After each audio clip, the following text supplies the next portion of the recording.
श्री कृष्ण का जीवन कहानियों से भरा हुआ है और उनमें से एक प्रेरणादायक कथा है उनके बचपन की एक घटना जो हमें जीवन के गहरे सत्य को समझने का अवसर देती है। चलिए हम जानते हैं माखन चोरी की लीला। गोकुल में श्री कृष्ण के माखन चुराने की लीलाएं बहुत प्रसिद्ध थीं। बालक कृष्ण और उनके सखाओं का माखन चोरी करना एक साधारण घटना प्रतीत होती थी, लेकिन इसके पीछे गहरे आध्यात्मिक अर्थ छिपे हुए थे।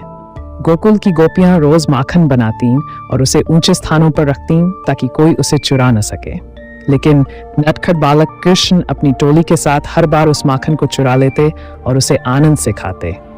श्री कृष्ण की माखन चोरी की घटनाओं से गोपियां परेशान हो जाती थीं। उन्होंने कई बार यशोदा मां से कृष्ण की शिकायत की, लेकिन यशोदा कृष्ण के बाल सुलभ क्रीड़ाओं पर हंसकर टाल देतीं। एक दिन गोपियों ने यशोदा मां से ठान लिया कि वे कृष्ण की इस शरारत का अंत करवाकर ही रहेंगी।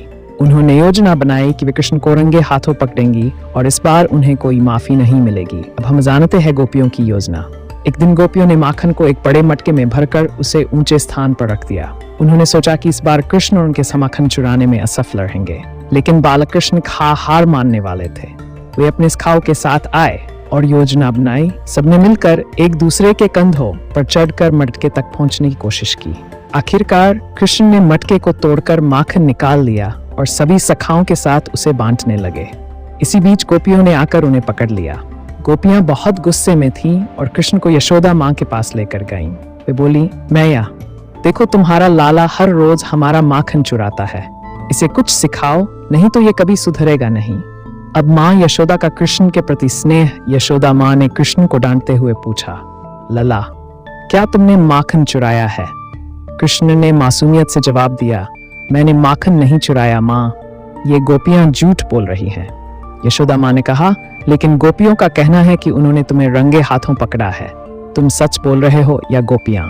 कृष्ण ने मासूम चेहरे से कहा, मां, ये सब गोपियां मुझसे नाराज हैं क्योंकि मैं उन्हें खेल में हरा देता हूं, इसलिए ये मुझ पर झूठा आरोप लगा रही हैं। यशोदा मां ने सोचा कि कृष्ण इतना प्यारा और मासूम बच्चा कैसे झूठ बोल सकता है। उन्होंने गोपियों को समझाया, मेरा लाला तो कभी झूठ नहीं बोलता, वह बहुत ही भोला और सच्चा है। गोपियों ने यशोदा मां से कहा, मैया, तुम्हारे लाला की ये मस्ती हमें रोज सहनी पड़ती है। हर बार माखन चुराने के बाद वह यही कहता है कि उसने कुछ नहीं किया, लेकिन हम सब ने अपनी आंखों से देखा है। यशोदा मां ने हंसते हुए कहा, अगर कृष्ण ने माखन चुराया है तो ये उसकी लीला है, भगवान को कौन रोक सकता है। सबसे महत्वपूर्ण बात, लीला का अर्थ श्री कृष्ण की माखन चोरी सिर्फ एक बाल्य लीला नहीं थी, बल्कि इसके पीछे एक गहरा संदेश छिपा था।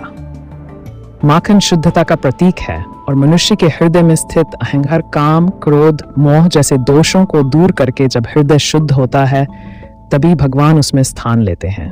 कृष्ण का माखन चुराना हमें यह सिखाता है कि जब हम अपने भीतर की नकारात्मकताओं को छोड़ देते हैं और हृदय को शुद्ध करते